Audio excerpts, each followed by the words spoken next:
vamos ler em dois lugares. Capítulo 1, versículo 8. Primeiro livro do profeta Samuel, capítulo 1. Vamos ler o versículo 8. Glória a Deus. Aleluia. Deus é maravilhoso, Deus é santo, Deus é poderoso. Glória a Deus. Primeiro livro do profeta Samuel, capítulo 1, versículo 8. Glória a Deus. Os irmãos aí atrás estão me ouvindo? Amém? O texto diz assim, ó. Primeiro livro do profeta Samuel, capítulo 1, versículo 8. Então disse Eucana, seu marido, a ela: Ana, por que tu choras? E por que não comes? E por que o teu coração está entristecido? Não sou eu melhor para ti que 10 filhos? Vamos ler no mesmo livro, capítulo 3. Mesmo livro, capítulo 3. Diz assim, ó: E o menino Samuel ministrava ao Senhor diante de Eli, e a palavra do Senhor era preciosa naqueles dias, não havia nenhuma visão aberta. E sucedeu naqueles dias, quando Eli estava deitado em seu lugar, e os seus olhos começavam a ficar tão turvos que ele já não conseguia mais enxergar, e antes da lâmpada de Deus se apagar no templo do Senhor, onde estava a arca de Deus, e Samuel estava deitado para dormir, que o Senhor chamou Samuel, e ele respondeu: Aqui estou eu. E ele correu até Eli e disse: Aqui estou eu, pois me chamastes. E Eli disse: Não chamei, deita-te novamente. E ele foi e se deitou. E o Senhor chamou mais uma vez: Samuel, Samuel. E Samuel se levantou e foi até Eli e disse: Aqui estou eu, pois tu me chamastes. E ele respondeu: Não chamei, meu filho, deita-te novamente. Versículo 7. Ora, ainda não conhecia o Senhor, nem havia ainda a palavra do Senhor lhe havia sido revelada.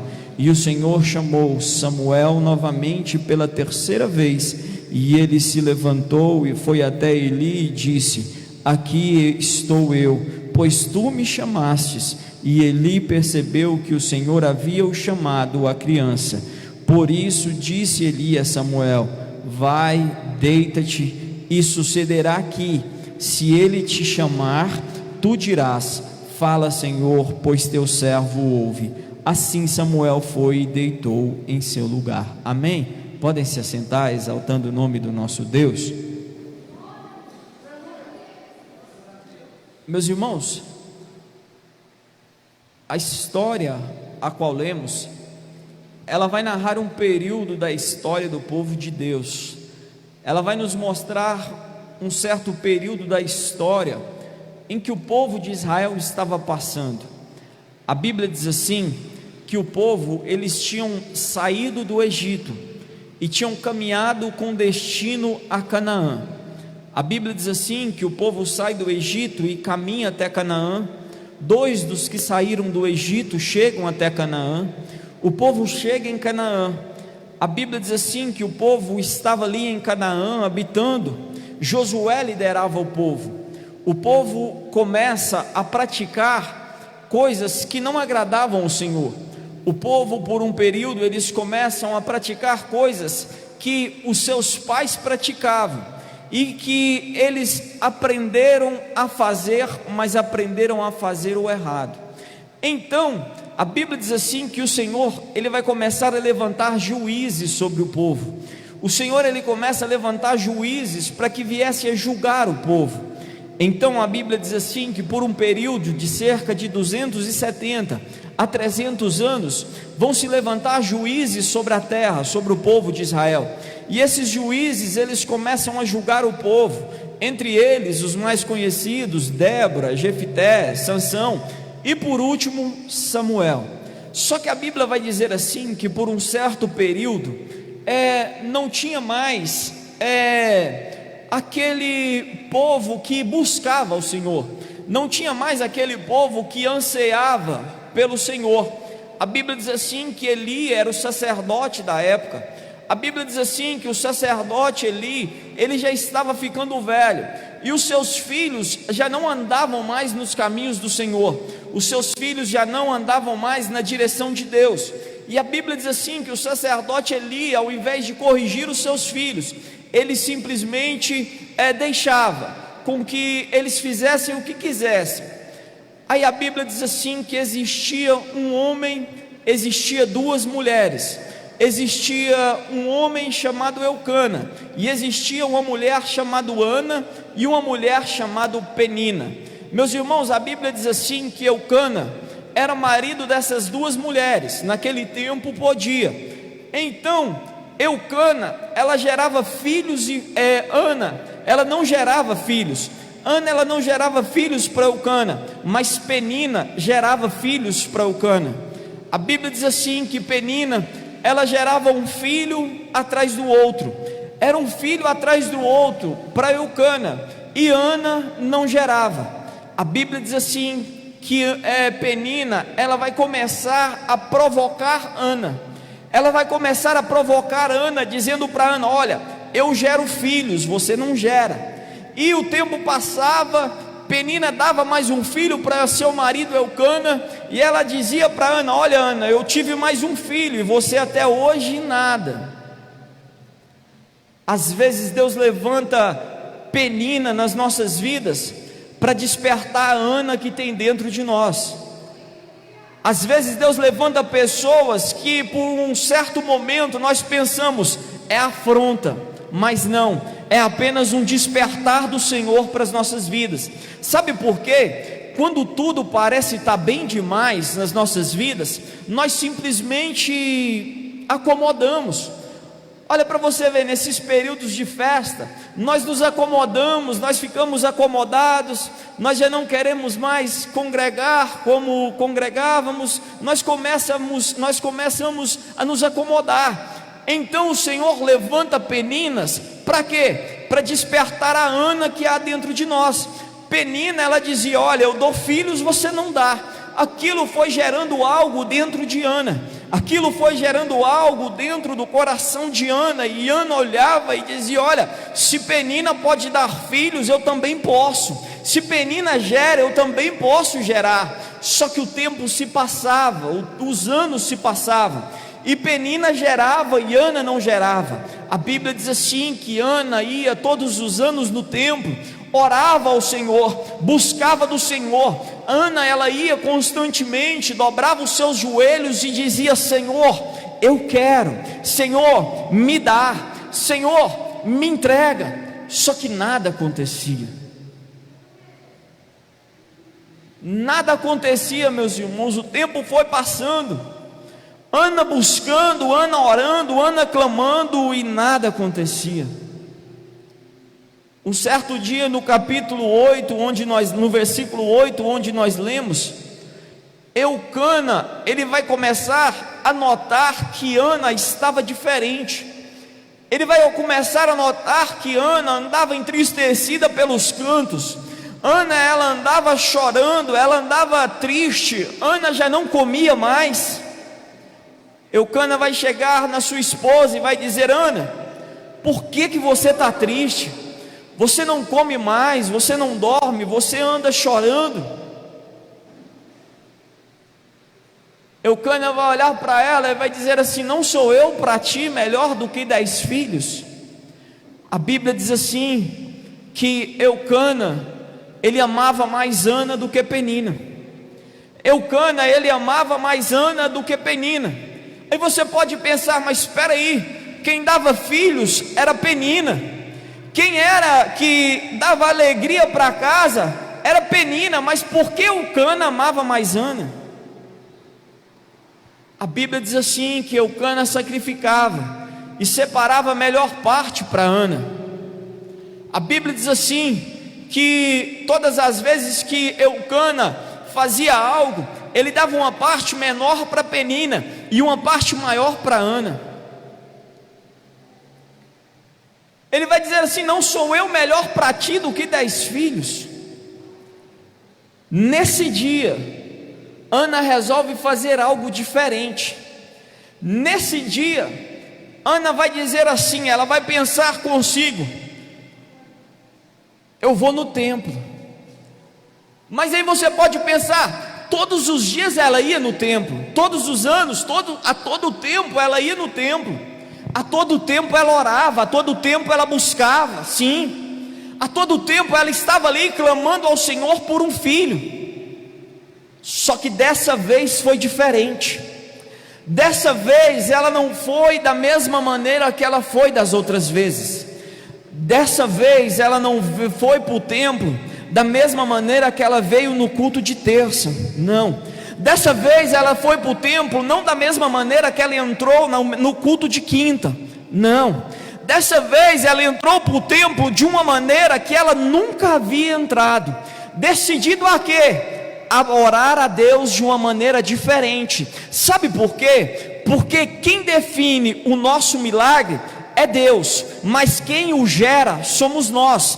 O milagre está pronto, beleza, mas nós temos que gerar o milagre, nós temos que fazer o milagre acontecer. Simplesmente nós geramos o milagre nas nossas vidas. De que maneira? Ana era estéril, Ana não podia ter filhos. Mas se ela não podia ter filhos, o que ela fez? Ela provocou o milagre dela no coração de Deus. Como que ela provocou o milagre dela no coração de Deus? O que ela faz? Ela pega a oferta que o seu marido havia entregado para ela, e ela leva a oferta até o templo. Ela entrega a oferta no templo, ela sacrifica no templo, e ela dobra os seus joelhos e ela vai orar ao Senhor. De que maneira? Ela vai dizer assim: Senhor, nos todos os tempos eu te pedi um filho, beleza, mas agora, Senhor, eu te peço, me dá um filho, porque eu vou entregar ele novamente para o Senhor. Meus irmãos, aí gerou no céu, nas regiões celestiais, algo extraordinário. O céu começou a se mover a favor de Ana. Tudo começou a ocorrer agora. Sabe por quê? Lembra que eu disse que o tempo era escasso, que a palavra já era escassa e que o povo já não andava mais nos caminhos do Senhor. A Bíblia diz assim, que o povo estava corrompido, o Eli estava corrompido, o sacerdote, os filhos do sacerdote estavam corrompidos. Então Deus necessitava de alguém que se levantasse para fazer diferente. Deus precisava de alguém disposto a fazer a diferença em meio àqueles que já não mais. Quando Ana diz assim: Senhor, me dá que eu te devolvo, o Senhor disse: opa, peraí, é a brecha que eu estava precisando, é o que eu estava necessitando. Deus vai dizer assim, olha, Deus vai pensar consigo: opa, peraí, agora eu entro. Deus vai fazer de uma mulher estéril, geradora de filhos, Deus vai fazer que Ana realizasse e vivesse o propósito dele. Deus vai fazer com que Ana gerasse alguém para cumprir o propósito de Deus na terra. Deus vai fazer com que Ana fosse aquela que fosse um intermédio entre Deus e o milagre. O que Deus faz? Espera aí, vai devolver? Ana estava, a Bíblia diz assim, que Ana dobra os seus joelhos, ora ao Senhor. Ana disse ao Senhor: Senhor, se o Senhor me der, eu te devolvo. A Bíblia diz assim que Ana, na boca de Ana não saía voz, mas os seus lábios mexiam. A Bíblia diz assim que o sacerdote vai chegar, vai olhar para Ana e vai dizer: mulher, embriagada a essa hora.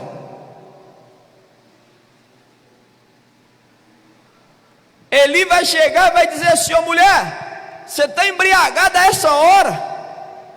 Ana vai olhar para ele e vai dizer assim: não, Senhor, a tua serva não está embriagada, a tua serva está apenas contrita de espírito, a tua serva está apenas amargurada de almas. A Bíblia diz assim que o Senhor vai usar a boca do sacerdote dizendo: olha, daqui a 1 ano você vai entrar por aquelas portas com o teu filho nos braços. Eu tenho uma palavra de Deus para a sua vida. Quando Ana sai do templo, ela já sai com milagre.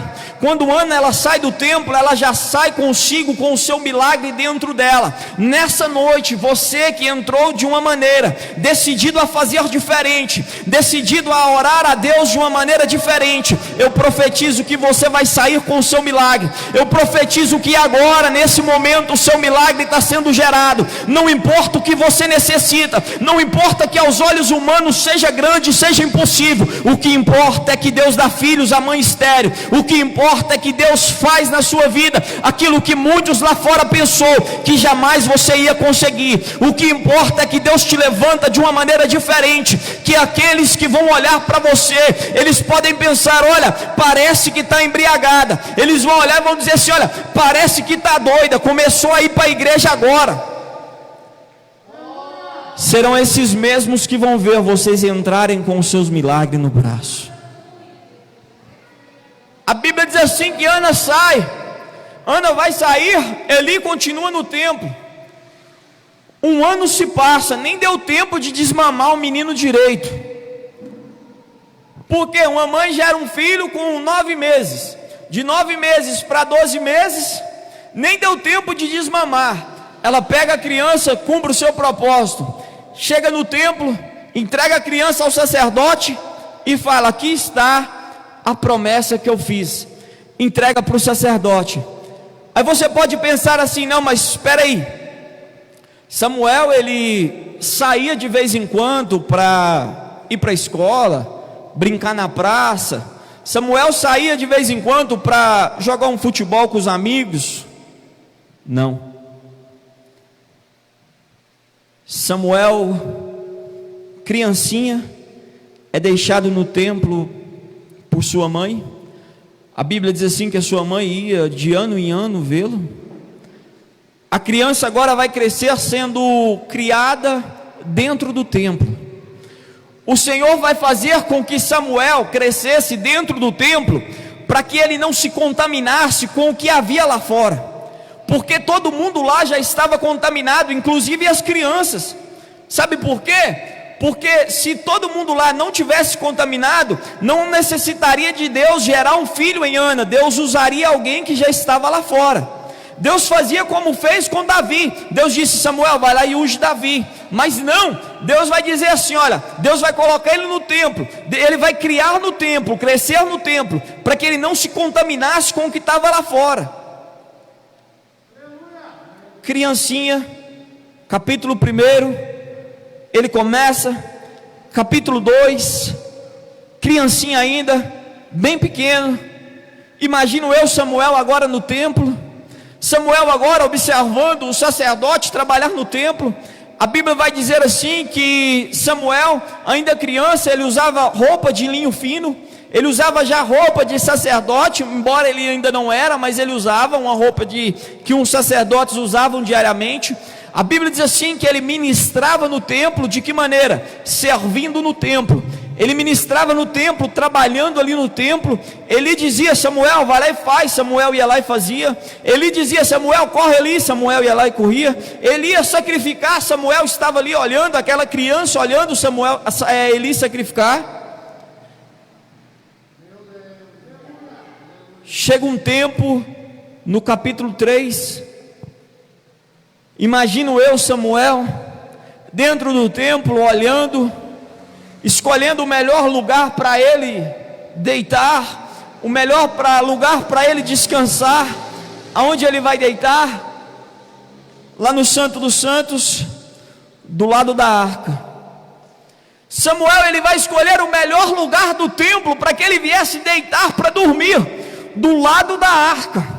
Você não entendeu? Eu te explico. Nessa noite você escolheu o melhor lugar que você poderia estar. Nessa noite você escolheu o melhor lugar. A arca simbolizava a presença do Senhor, e aqui Deus está. Nessa noite você não saiu da sua casa em vão, não, esquece. Nessa noite você não saiu da sua casa porque você não tinha nada para fazer, não, esquece. Nessa noite você não saiu da sua casa porque alguém te mandou um WhatsApp dizendo: oh, vamos no culto hoje, esquece. Nessa noite você saiu da sua casa porque você escolheu o melhor lugar para receber o seu milagre. Nessa noite você saiu da sua casa porque Deus disse: eu vou levar ela no melhor lugar, porque hoje ela vai ouvir a minha voz. Hoje A Bíblia diz assim, que a criancinha dormindo, Samuel bem pequenininho dormindo. Imagina para vocês verem, entra no texto comigo, me ajuda a pregar. Aquela criancinha, sem a sua mãe, sem o seu pai, somente com o estranho, que ela foi simplesmente entregue ali para ele. Eli já velho, gordo, quase cego. Imagina para vocês ver, Samuel dormindo. Pensa comigo que todas as noites Samuel deitava para dormir, a lágrima caía no seu rosto com saudade da sua mãe. Imagino que Samuel, da janela do templo, via todas as crianças brincando lá fora, e ele pensava, nossa, como eu queria estar ali com elas. Imagina comigo, à noite, Samuel deitava ali, pertinho da arca, pertinho da presença do Senhor, e ele deitava, lembrava da sua mãe, lembrava do seu pai, lembrava dos seus irmãos. Imagino eu, Samuel chorando. Imagino eu quantas noites Samuel não dormiu chorando com saudade da sua mãe. Quantas noites, Nemuel, nós não deitamos ali a nossa cabeça no travesseiro, e às vezes a lágrima rola nos nossos rostos, por coisas que aconteceram, por algo, por uma lembrança boa, por uma lembrança ruim. Samuel deita perto da arca e ele começa a dormir. A Bíblia vai dizer assim, que antes que a lâmpada do templo se apagasse, a voz do Senhor vai dizer: Samuel. Samuel acorda e ele vai: estou aqui. Samuel corre até onde o sacerdote dormia e disse: o Senhor me chamou? E ele disse: não, eu não te chamei, volta e dorme. Samuel volta para dormir, ele começa a dormir de novo, a voz do Senhor vem e disse: Samuel. Samuel levanta: estou aqui. A Bíblia diz assim que Samuel corre até onde o sacerdote estava e disse: olha, o Senhor me chamou. E ele disse: não. Eli vai dizer: não, eu não te chamei, volta a dormir. Samuel deita de novo, a voz chega e disse: Samuel. Samuel, ele levanta e fala: mas espera aí, agora foi Eli que me chamou, porque só tem eu e só tem ele aqui. Ele vai correr até Eli e vai dizer: Eli, dessa vez o Senhor me chamou. Imagina a criança Samuel pensando até assim, ó, ele deve estar fazendo uma brincadeira comigo. Eli, o Senhor me chamou dessa vez. Dessa vez eu escutei o Senhor me chamando. Não adianta tentar me enganar não, dessa vez eu escutei. Eli vai olhar para ele e vai dizer: o Senhor, Samuel. Acredito eu que ali o coração de Eli disparou. O coração de Eli dispara. Ele vai entender o mistério. Ele vai olhar para Samuel e vai dizer assim: Samuel, quando ele te chamar novamente, diga: aqui estou, porque teu servo ouve. Ele vai entender que era Deus falando com Samuel. Aquilo ali no coração de Eli vai gerar uma turbulência muito grande, porque o sacerdote era Eli. Aos parâmetros normais, quem tinha que estar recebendo, ouvindo a voz do Senhor, não era Samuel, porque ele era uma criança, e sim Eli, que estava ali incumbido daquilo. Só que quando o Senhor fala com Samuel, ele vai entender, ele vai ver que aquilo que ele teve por muito tempo e não valorizou, lhe era tirado naquele instante. Ele vai entender que aquilo que há muito tempo esteve nas mãos dele, e ele não deu valor, ou talvez simplesmente se acostumou com aquilo, estava sendo tirado dele. Nemuel, nas nossas vidas é assim. Às vezes nós estamos na igreja e não valorizamos a igreja. Às vezes nós estamos na presença do Senhor e não valorizamos a presença do Senhor. Há muito tempo estamos aqui, há muito tempo entramos por aquelas portas, e quando nós vemos alguém que chega, Nemuel, e começa a ser usado de uma maneira diferente, e nós pensamos conosco: opa, peraí, o porquê que não é eu estou aqui há mais tempo, o porquê que Deus não está usando eu, mas está usando aquele que chegou agora, eu estou aqui já faz há muito tempo.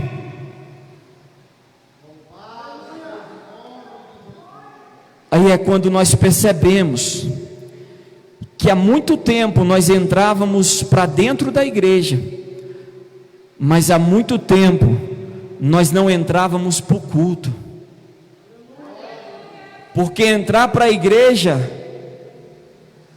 todo mundo entra. Tem até uma piada que diz assim: por que o cachorro entrou na igreja? Porque a porta estava aberta.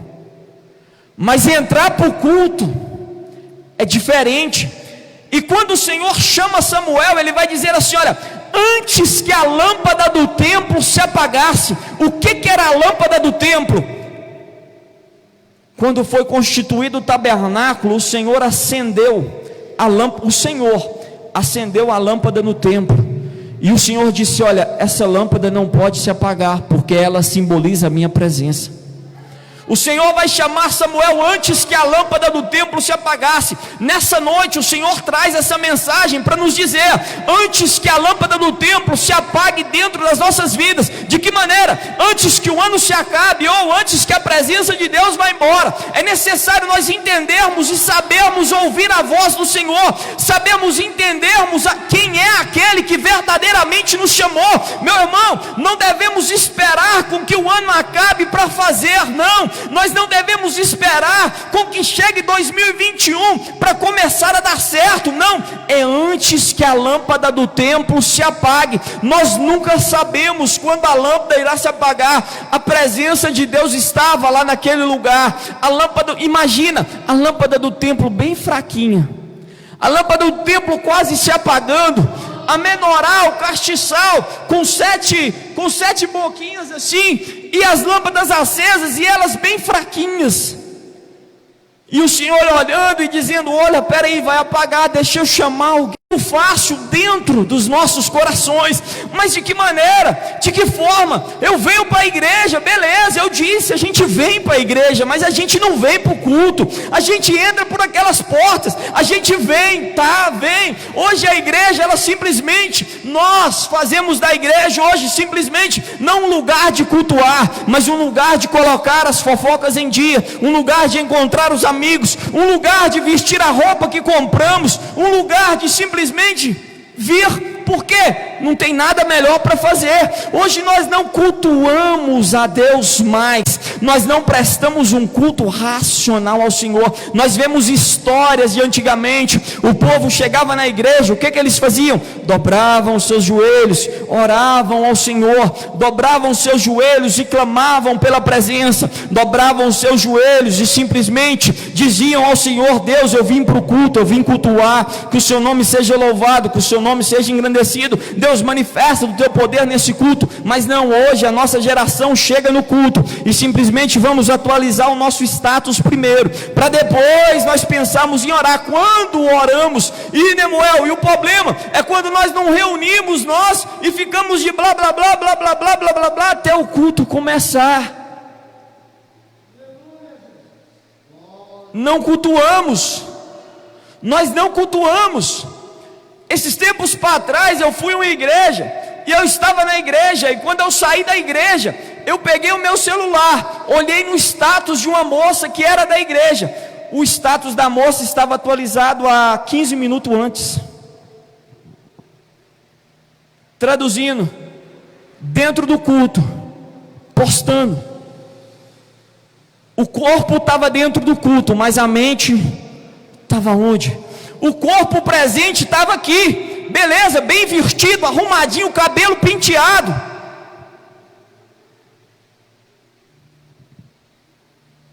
Antes que a luz do templo se apague, é necessário nós entendermos, é necessário nós fazermos uma retrospectiva nas nossas vidas e pensarmos o que realmente nós queremos. O ano vai começar, 2021, estamos cheios de projetos, estamos cheios de sonhos para 2021, mas se não fizermos como Ana, mudar a nossa oração, fazer de uma maneira diferente, 2021 o nosso projeto para 2021 vai ficar para 2022. Mas e aí, até quando? Era para 2018, pulou para 2019, 2020, até quando? O Senhor Ele tem, só que é necessário nós entendermos, é necessário nós abrir a nossa mente para entender o que realmente estamos fazendo dentro da casa do Senhor, o porquê, Nemuel, de sairmos daquela porta e virmos aqui para essa porta, o porquê de sairmos da nossa casa e entrarmos por essa porta. Se for para sair por sair, meu irmão, não sai não. Se for sair por sair, fica na sua casa, é melhor. Você vem para o culto, ainda atrapalha os outros de cultuar. Se for para vir por vir, é melhor ficar na sua casa. Não, mas espera aí, quando as coisas apertar, eu vou correr para Deus e Ele vai me abençoar. Até quando? Até quando? Até quando nós vamos viver de testemunho dos outros? Até quando nós vamos viver de história dos outros? Quando que a nossa história vai começar a ser escrita? Quando que eu vou ouvir o Senhor falar Daniel? Quando nós vamos ouvir o Senhor falar Nemuel? Quando nós vamos ouvir o Senhor falar Rodrigo? Quando que nós vamos ouvir a voz de Deus aos nossos ouvidos? Vou esperar mais um pouco, que eu estou muito novo, né? Samuel era uma criança, deixado pela mãe ali. Samuel tinha motivo de sobra, meus irmãos. Samuel tinha motivo de sobra mas não, vida com propósito. Aí você pode pensar, Samuel, quem foi Samuel? Samuel foi simplesmente o maior juiz de Israel. Samuel teve 3 ministérios na presença do Senhor. Ele foi juiz, foi sacerdote, foi profeta. Você pode pensar, quem foi Samuel? Samuel ungiu o primeiro rei Saul. Samuel ungiu o segundo rei, o mais importante de Israel, que foi Davi. Quem foi Samuel? Samuel foi simplesmente o maior juiz e talvez um dos maiores homens da Bíblia Sagrada.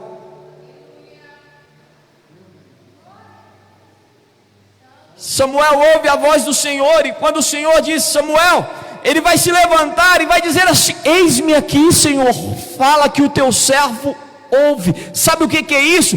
Posicionamento. Sabe o que é isso? Se colocar na posição. Ele se coloca de pé e diz: fala, Senhor, porque o teu servo ouve, mesmo sendo uma criança, mesmo não tendo crédito de ninguém, mesmo que ele olhava e dizia: isso não vai dar nada, mesmo que muitos olhavam e diziam: isso aí não vai, mas ele se coloca de pé e diz: Senhor, o teu servo ouve.